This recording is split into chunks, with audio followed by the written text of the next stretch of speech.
Hello friends, welcome to learn with S two. Friends, आज के इस वीडियो में हम लोग HTML को स्टार्टिंग से लेकर एंड तक पढ़ेंगे। इसमें पूरा स्टेप बाय स्टेप पूरा बेसिक से लेकर एडवांस तक बताएंगे। जितने भी टैग्स यूज होते हैं, जो भी टैग्स है, उन सब के बारे में हम डिटेल में बात करेंगे और इसको प्रैक्टिकली वे में भी समझेंगे। और वीडियो में जो भी आपका क्वेश्चन होगा, उस क्वेश्चन को आप कॉमेंट में जरूर बताइए ताकि आपको उस कमेंट का रिप्लाई जरूर दे पाए। और इसको एक स्ट्रक्चर्ड वे में बनाएंगे, पूरा PDF नोट्स भी आपको मिलेंगे और इसको डिटेल में हम पढ़ने वाले हैं। तो आइए बिना किसी देरी के वीडियो को स्टार्ट करते हैं और अपने कंप्यूटर के स्क्रीन पे जाके सब कुछ प्रैक्टिकली वे में देखते हैं कि कैसे काम करता है, क्या क्या टैग्स होते हैं, कहाँ से स्टार्ट किया जाता है, पूरी चीजें हम इसमें पढ़ने वाले हैं। तो आइए बिना किसी देरी के वीडियो को शुरू करते हैं। सो फ्रेंड्स, फाइनली आ चुके हैं हम अपने कंप्यूटर के स्क्रीन पे। तो आइए सबसे पहले क्या करते हैं कि हम अपने डेस्कटॉप पे एक फोल्डर बनाते हैं जिसके अंदर हम कोड करने वाले हैं। और उस कोड को, वो जो हम फाइल बनाएंगे, उसको VS कोड में ओपन करते हैं। आप गाइस, अगर VS कोड क्या होता है आप अगर नहीं जानते हैं तो वीडियो के डिस्क्रिप्शन में उसका लिंक है, आप उसको देखें और VS कोड को इंस्टॉल करें कि कैसे इंस्टॉल होता है, वो क्या चीज़ें है। क्योंकि आप अगर कोडिंग के बिगिनर लेवल पे है तो आपको VS कोड का यूज़ ज़रूर करना चाहिए। ये कोड एडिटर होता है जो आपके कोड को कस्टमाइज करता है, आपके कोड को अच्छा बनाने में, आप जल्दी से जल्दी कोड लिख पाए, ये सारी चीज़ें प्रोवाइड कराता है। तो सिंपली मैं यहाँ पे राइट क्लिक करके एक फोल्डर बना लेता हूँ और इस फोल्डर का नाम रख लेता हूँ HTML। और सिंपली इस फोल्डर को राइट क्लिक करके VS कोड में ओपन कर लेता हूँ। और VS कोड में ओपन करने के बाद यहाँ पे मैं सारा कोड करने वाला हूँ। यहाँ पे सबसे पहले क्या करूँगा, एक फाइल बनाऊँगा और उस फाइल का नाम मैं रखूँगा index.html। यहाँ पे सबसे पहले यहाँ पे क्लिक करके मैं index.html हमें लिखना ही है, क्योंकि हम HTML में कोड को लिखने वाले हैं। तो हमारा जो फाइल का एक्सटेंशन है वो HTML होना बहुत ही ज़्यादा ज़रूरी है। अब VS कोड का फ़ायदा क्या है, सिंपली आप यहाँ पे क्या करना है, शिफ्ट के साथ 1 दबाना है। जैसे शिफ्ट के साथ 1 दबाते तो आपको यह एक सजेशन आ जाता है कि आप जैसे इसको एंटर करते हैं तो हमारा जो HTML का पूरा स्ट्रक्चर है वो यहाँ पे ऑटोमेटिकली लिख जाता है। अब इसमें हम समझने वाले हैं। बेसिकली ये हमारा पूरा HTML का स्ट्रक्चर होता है। ये सारे जो टैग्स है ये होना ज़रूरी होता है। इसके अंदर हम अपना कोड जो है इसी के अंदर लिखते हैं। तो सबसे पहले स्टार्टिंग से यहाँ पे देखेंगे और इसका जो नोट्स है वो भी आपको प्रोवाइड कराएंगे। तो सिंपली हम चलते हैं अपने नोट्स की तरफ और एक एक करके सारी चीज़ें, जितने भी टैग्स है, ये सारी चीज़ें हम समझते हैं। तो सिंपली मैंने यहाँ पे अपने नोट्स को ओपन कर लिया है। इस नोट्स को मैं आपको प्रोवाइड करा दूंगा, आप इसको देख सकते हैं। इन फ्यूचर जब भी आप रिवीजन करना चाहते हैं तो इस नोट्स को देख के आप अच्छे से कर सकते हैं। इसमें सबसे पहला हमारा एक टैग है डॉक टाइप HTML। ये क्या है, सिंपली यहाँ पे लिखा है doc type specify this is a HTML5 doc, यानी हमारा जो HTML है वो HTML5, क्योंकि HTML के वर्जन्स हर जो प्रोग्रामिंग लैंग्वेज, जो भी लैंग्वेजेस होते हैं उसके वर्जन्स अपडेट होते रहते हैं। तो ये डॉक टाइप हमारा डिफाइन करता है कि हमारे HTML का कौन सा वर्जन हमें यूज़ करना है। ये सारी चीज़ें डॉक टाइप डिफाइन करता है। उसके बाद आता है हमारा HTML ये एक टैग है।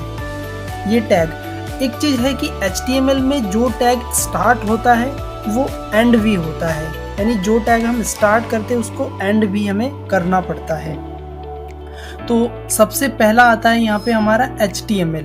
और HTML क्या है, इसमें HTML क्या है, एक टैग है जो कि हमारा रूट HTML टैग यहाँ पे लिखा है simply HTML root of HTML file. ये क्या है, हमारे HTML जो फाइल होगा उसका रूट होगा। जैसे कि रूट यानी जड़, जैसे कि हमारा पेड़ होता है, पेड़ का जो जड़ होता है वहीं से उसका ग्रो होना स्टार्ट होता है। यानी पेड़ का जड़ जितना मजबूत होगा उसका पेड़, वो जो पेड़ है वो उतना ज़्यादा बड़ा हो पाएगा, विशाल हो पाएगा। और पेड़ के जड़ से ही उसकी शुरुआत होती है। ठीक उसी तरीके से हमारा जो HTML लिखना हम स्टार्ट करेंगे तो वो हमारे रूट यानी HTML का जो टैग होगा वहाँ से स्टार्ट होता है। उसके बाद आता है हमारा हेड। अब हेड टैग के अंदर कुछ और टैग्स आ जाते हैं जिसके अंदर हम टाइटल को डिफाइन करते हैं। ये टाइटल बेसिकली वह चीज़ होती है जब हम इसको क्रोम में रन करते हैं। जब क्रोम में रन करते हैं, मान लिया मैं सिंपली कोई भी एक वेबसाइट ओपन कर लेता हूँ, जैसे insaf99.com। insaf99.com जो कि एक वेबसाइट है, इसके अंदर जैसे ही हम वेबसाइट के होम पेज पे जाएंगे तो हमने क्या किया होगा कि वहाँ पर एक टाइटल डिफाइन किया होगा, और वही टाइटल हमें ये देखिए यहाँ पे दिखाई दे रहा है, hiring online lawyers for legal consultant. ये सारा जो है कंसल्टेशन, ये सारी चीज़ें हम हमारा जो HTML के टाइटल होता है उस पार्ट में डिफाइन करते हैं।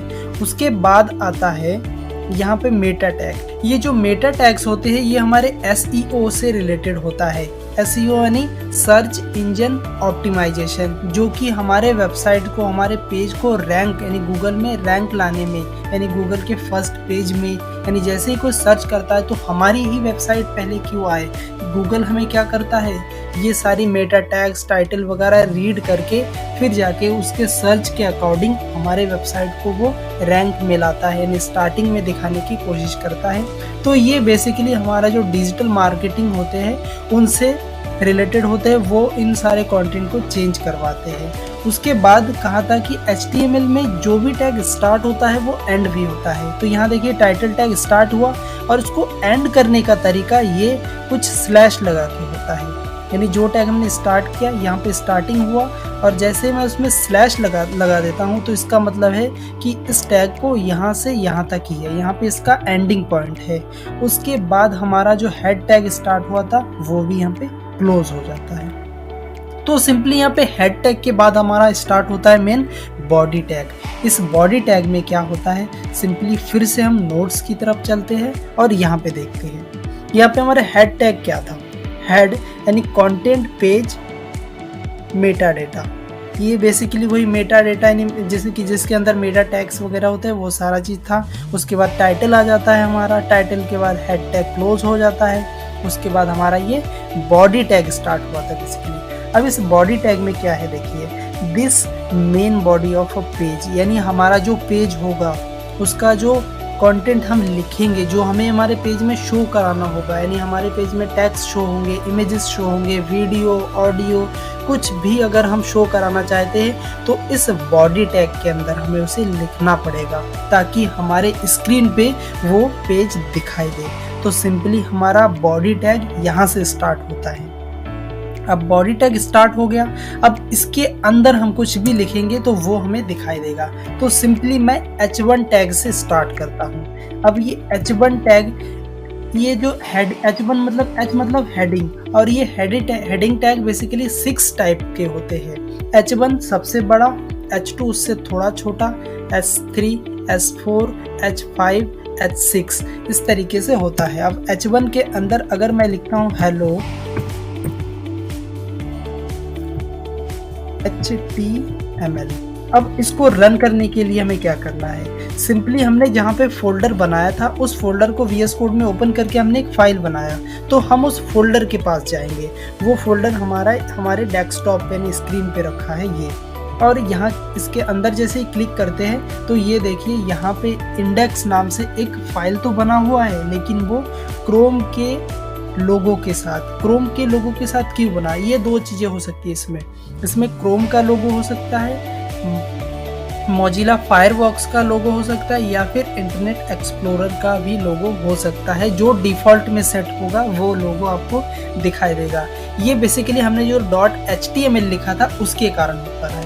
अब जैसे मैं इसको राइट क्लिक करता हूँ या फिर डबल क्लिक किया तो ये देखो मुझे वो टैग यहाँ पे जो भी हमने लिखा था वो यहाँ पे शो होने लगा है। अब ये शो क्यों हो पा रहा है, क्योंकि हमने यहाँ पे H1 टैग के अंदर इसको लिखा है।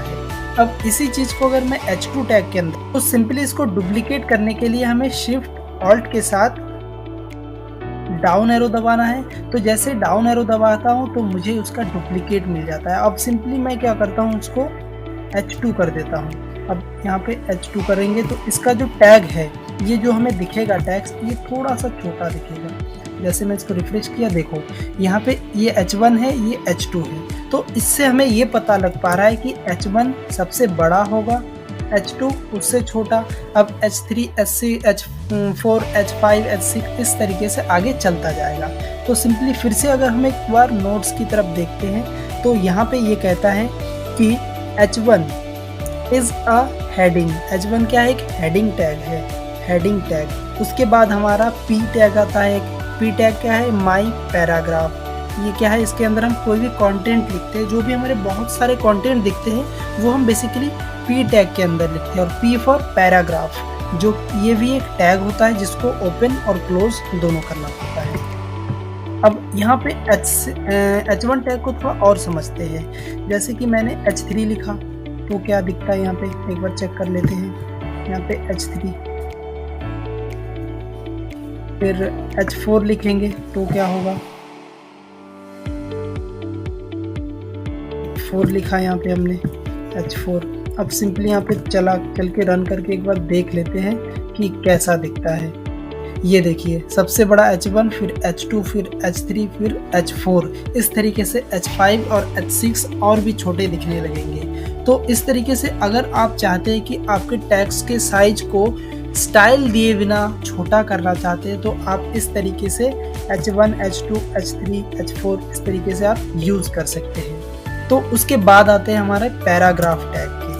P एंटर करेंगे तो हमारा पैराग्राफ टैग बन जाएगा इस तरीके से VS कोड में। और इसके अंदर हम बहुत सारा कंटेंट लिख सकते हैं। तो सिंपली मैं क्या करता हूँ कि VS कोड का ही यूज़ करता हूँ। VS कोड यहाँ पे एक फीचर देता है LOREM, लॉरेम लिखने के बाद आप जितना नंबर टाइप करेंगे और एंटर मारेंगे, जैसे मैंने 30 लिखा तो मुझे ये 30 वर्ड देंगे रैंडम 30 वर्ड्स हमें ये दे दिया। अब सिंपली मैं इसको एक बार रन करके देखता हूँ। जैसे ही मैं यहाँ पे रन किया तो देखिए यहाँ पे पैराग्राफ हमें यहाँ पे शो होने लगा है। तो इस तरीके से अगर आप अपने वेबसाइट में बहुत सारा कंटेंट लिखना चाहते हैं तो P टैग का यूज़ कर सकते हैं। और उसके बाद फिर से हम अपने नोट्स की तरफ जाएंगे और भी चीज़ें समझेंगे। अब यहाँ पे पैराग्राफ हो गया। फिर यहाँ पे हम जो भी हमारा कंटेंट लिखना होगा वो लिखने के बाद हम अपने जो टैग्स हैं, बॉडी टैग, उसको क्लोज करना पड़ेगा। और क्लोज करने के बाद जो हमने HTML टैग यहाँ पे स्टार्ट किया था, ये देखो हमने बॉडी क्लोज कर दिया। उसके बाद हमारा एक टैग, कौन सा HTML टैग बचा था, उसको भी हमें क्लोज करना पड़ेगा। तो हमने सिंपली इसको यहाँ पे भी क्लोज कर दिया। एक चीज़ इसमें बताना चाहूँगा कि जो हमारा HTML जो लैंग्वेज है, जो HTML जो मार्कअप लैंग्वेज है, HTML का फुल फॉर्म होता है हाइपरटेक्स्ट मार्कअप लैंग्वेज। और ये जो लैंग्वेज है ये केस सेंसिटिव लैंग्वेज नहीं है। यानी ये क्या कहता है, केस सेंसिटिव लैंग्वेज क्या मतलब क्या है, जैसे कि मान लिया मैंने बॉडी टैग यहाँ पे स्मॉल में लिखा है, लेकिन मैं अगर लिखूँ BOD बॉय, तो ये इसको मना नहीं करेगा। ये कहेगा कि आप कैपिटल में लिखे या स्मॉल में लिखे, मैं उसको बॉडी यानी जो आपने लिखा है वैसा ही कंसीडर करूँगा, उससे कोई मतलब नहीं है। यानी आप जो भी टैग से इसको स्मॉल लेटर में भी लिख सकते हैं, कैपिटल लेटर में भी लिख सकते हैं, ये इसको मना नहीं करता है। तो उसके बाद आता है हमारा बॉडी टैग। अब इसके अंदर कुछ कंटेंट लिखा है, a tag is like a container. अब टैग होता क्या है, टैग क्यों बनाया गया है, इसके बारे में थोड़ा बात कर लेते हैं। जैसे कि यहाँ पे कहा गया है कि a tag is like a container. Container का मतलब क्या है, जो चीज़ों को अपने अंदर कंटेन करता है। यानी एक बॉक्स होगा, उस बॉक्स के अंदर आप कोई भी चीज़ें रख पाते हैं। तो वो बॉक्स आपके लिए क्या कर रहा है, कंटेनर का काम कर रहा है। फॉर आइदर कंटेन और अदर HTML टैग, यानी एक टैग के अंदर आप और भी टैग्स यूज़ कर सकते हैं। अब जैसे कि यहाँ पे हमने क्या किया, जैसे हमारा ये बॉडी टैग स्टार्ट हुआ था, बॉडी भी तो एक टैग है, लेकिन यहाँ पे कहना ये चाह रहा है कि आइदर कंटेंट और टैग्स, यानी एक टैग के अंदर आप कंटेंट भी डाल सकते हैं या फिर उस टैग के अंदर और भी टैग्स आ सकते हैं। जैसे हमारा ये बॉडी टैग है, इस बॉडी टैग के अंदर हम डायरेक्ट कंटेंट भी लिख सकते थे, लेकिन और सिर्फ कंटेंट ही नहीं, हम इसके अंदर अपना और भी टैग्स भी लिख सकते थे। तो यहाँ पे उस तरीके से हमने लिखा है, यानी एक टैग ओपन हुआ, उसके अंदर और भी टैग्स आ गए और उस टैग के अंदर सिंपली हमने कंटेंट भी लिखा। तो यहाँ पे सिंपली यही कहना चाह रहा है, a tag is like a container for either contain और अदर HTML टैग। उसके बाद HTML में जो हमारा HTML होता है वो एक डॉक्यूमेंट होता है। ये कैसे काम करता है, हमारा जो HTML का कंटेंट है ये कैसे काम करता है, इसके बारे में थोड़ा समझते हैं। अब जैसे कि हमारा ये HTML है, HTML क्या होगा, एक डॉक्यूमेंट होगा, हमने जो लिखा है अपने हाथों से जो लिखा है, तो ये लिखने के बाद सबसे पहले क्या होगा, ये ब्राउज़र में रन होगा। ब्राउज़र में रन होने के बाद फिर जाके ये रेंडर करेगा पेज, यानी यहाँ पे सबसे पहले हमने क्या किया, हमने अपना कोड लिखा। कोड लिखने के बाद वो क्या हुआ, ब्राउज हुआ। यहाँ पे जैसे हमने रन करवाया, रन डायरेक्ट थोड़ी ना हो गया होगा, यहाँ पे हमें रन करवाने के लिए हमने सबसे पहले कोड लिखा। कोड लिखने के बाद वो ब्राउज हुआ, यानी क्रोम में उसको ब्राउज किया गया, यानी एग्जीक्यूट किया गया। एग्जीक्यूट करने के बाद अगर कोई एरर नहीं आया तभी हमें यहाँ पे ये सारी चीज़ें दिखाई दिया। अब इसमें एरर क्यों नहीं आया, क्योंकि हमने सारी चीज़ें ठीक ठीक लिख दिया है। अब जैसे अगर मैं यहाँ पे H1 नहीं लिखता हूँ तो क्या होगा, देख लेते हैं एक बार। H1 नहीं लिखेंगे तो भी सब कुछ सही आएगा, क्योंकि HTML ना आपको बहुत ही रेयर चांस में आपको एरर देगा। इसमें क्या होता है, डिव वगैरह छोड़ देते हैं, ये टैग्स ओपन किया, ये टैग यहाँ पे क्लोज नहीं किया, इन सारी चीज़ों का एरर आता रहता है। इसमें वैसे एरर के चांसेस बहुत कम होते हैं। आप इस लैंग्वेज को बहुत ही आसानी से, बहुत ही अच्छे से समझ सकते हैं और जल्दी इसको सीख के अपना जो फ्रंट एंड में प्रोग्रामिंग का जो फर्स्ट स्टेज है उसको सीख सकते हैं। वेबसाइट, क्योंकि आजकल मार्केट में बहुत तरीके की वेबसाइट्स आज आ गई है। आपको डिज़ाइनिंग में अगर अपना करियर बनाना है तो आप HTML से बहुत ही ज़्यादा, बहुत ही अच्छे से फैमिलियर हो सकते हैं। सिर्फ आपको स्टेप बाय स्टेप चीज़ों को फॉलो करना होगा, और जो कि हम इस सीरीज़ में करने वाले हैं, स्टेप बाय स्टेप चीज़ों को बताने वाले हैं। तो सिंपली हम अपने डॉक्यूमेंट में दोबारा चलते हैं और आगे की चीज़ों को समझते हैं।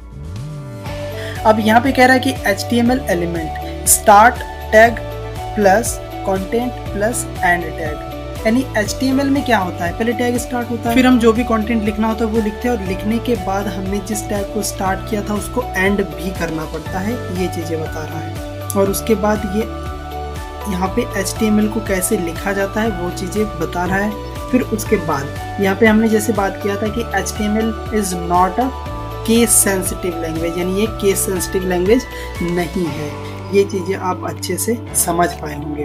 अब उसके बाद हम अपने आते हैं प्रैक्टिस सेट पे, यानी हमें क्या करना है, जो भी हम समझते जा रहे हैं उसको प्रैक्टिस भी करना है, क्योंकि practice make a man perfect, ये कहावत तो आपने ज़रूर सुनी होगी। तो उसके लिए हमें क्या करना है, ये प्रैक्टिस ज़रूर करनी है।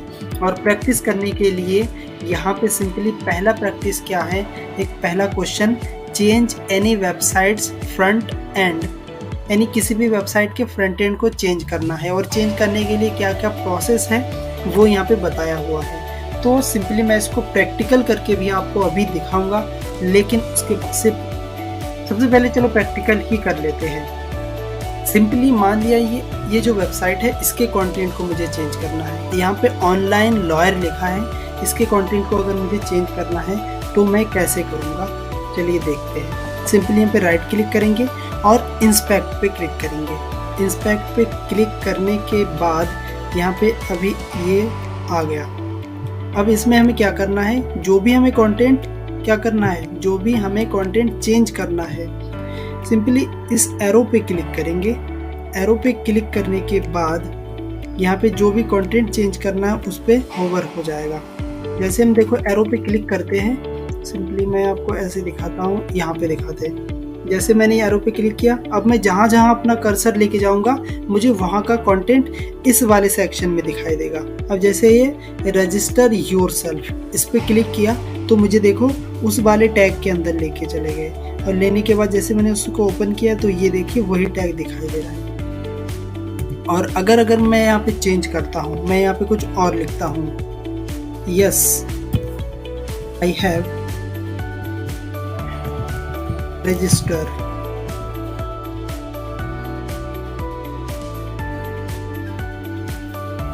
I have registered. अब जैसे मैं इसको एंटर करूंगा तो ये देखो मुझे वही टैग दिखाई दे रहा है। तो सिंपली यही चीज इसमें कहना चाह रहा था कि change any website front end, यानी फ्रंट एंड में जो भी चीज़ें हैं उसको अगर चेंज करना चाहे, जैसे मैं इसके कलर को अगर चेंज करना चाहूँ तो वो भी कर सकता हूँ। जैसे ये कंटेंट है, इसके कलर को अगर चेंज करना होगा तो सिंपली मैं क्या करूँगा, जैसे ये तो CSS में आ जाता है, फिर भी मैं एक बार इसको बता देता हूँ।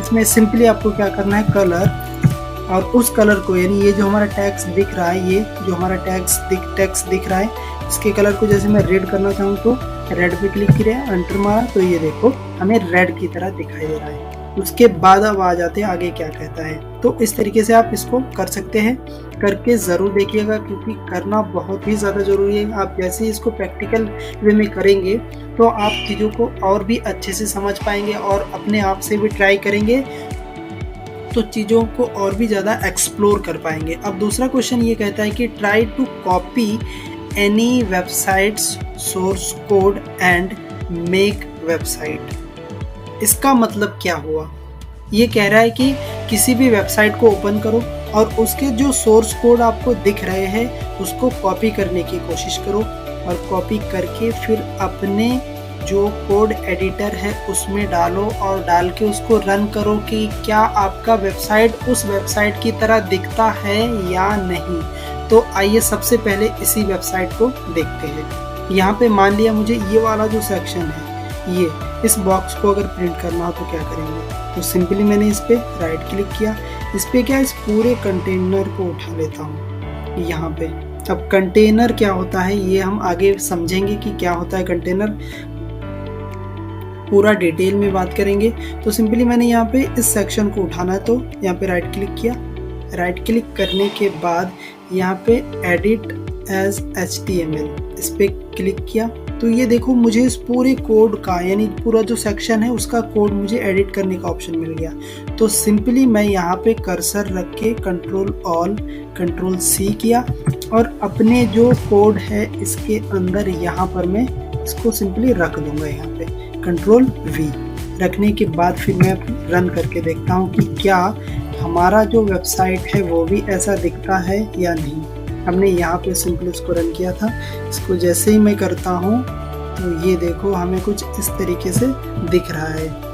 यहाँ पे सारी चीज़ें क्यों नहीं आ पाया, क्योंकि हमने उनके CSS को नहीं लिया है, क्योंकि उनका जो CSS है वो अलग से अलग फाइल में रखा हुआ है।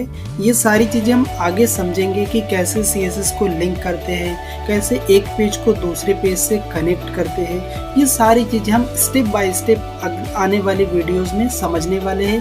तो पूरे सीरीज़ में लास्ट तक ज़रूर बने रहें ताकि आपको बेसिक से लेकर एक एडवांस लेवल तक HTML को सीख पाए। सो फ्रेंड्स, आज के वीडियो में हम इतना ही रखते हैं। मिलते हैं अगले वीडियो में और एक और जोश भरी क्लास के साथ। सो फ्रेंड्स, आगे के जितने भी नोट्स हैं सबको कवर करने वाले हैं। तो सिंपली आप इन 2 क्वेश्चन को ज़रूर सॉल्व कीजिएगा, और सॉल्व अगर कर लेते हैं तो आप कमेंट में यस ज़रूर बताएं। सो फ्रेंड्स, आज के लिए बस इतना ही। I will see you next time. Till then keep learning and keep smiling.